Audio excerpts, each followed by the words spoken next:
C'est au siège de l'agence de pilotage, de coordination et de suivi des conventions où a été monté un chapiteau de circonstances que le Premier ministre Jean-Michel Sama-Lukonde a convié ses hôtes pour la cérémonie de relance du programme sino-congolais sous sa nouvelle dimension, révélée le jeudi 14 mars après la signature du 5e avenant à la convention de collaboration de base conclue en avril 2008 par un groupement d'entreprises chinoises et la République démocratique du Congo relative au développement d'un projet minier et d'un projet d'infrastructure en RDC.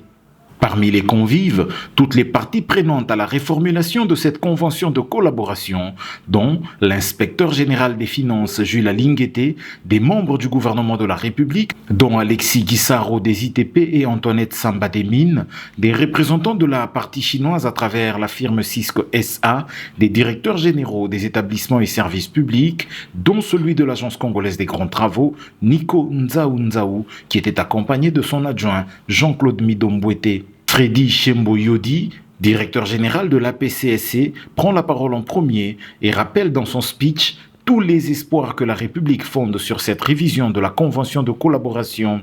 Il rassure que sa structure, ainsi que toutes les autres impliquées, seront des bons patriotes pour que cette fois-ci, au moins, ce contrat mette le pays sur les rails du développement. Convaincu que le développement d'un pays ne s'improvise pas. Il est le fruit d'un plan harmonieux, un plan bien élaboré et animé par des personnes ressources dont la vocation n'est autre que de servir pour l'intérêt des générations à venir. Et nous pouvons vous affirmer ici, haut et fort, que l'APCSC, sous notre conduite, compte pleinement jouer ce rôle dans le développement intégré du pays, par le développement des partenariats outre le programme sino-congolais, dans le domaine des infrastructures et des ressources naturelles. Nous saluons à cet effet le nouveau leadership de la CGT à travers son directeur général Nico Nzaou, qui est déjà à pied d'œuvre pour éviter toute surfacturation et des ouvrages de mauvaise qualité.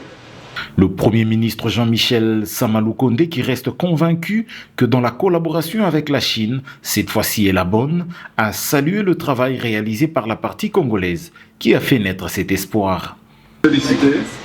la PCSC et ses dirigeants, ainsi que toutes les autres structures qui ont participé remarquablement à l'aboutissement heureux de cet avenant.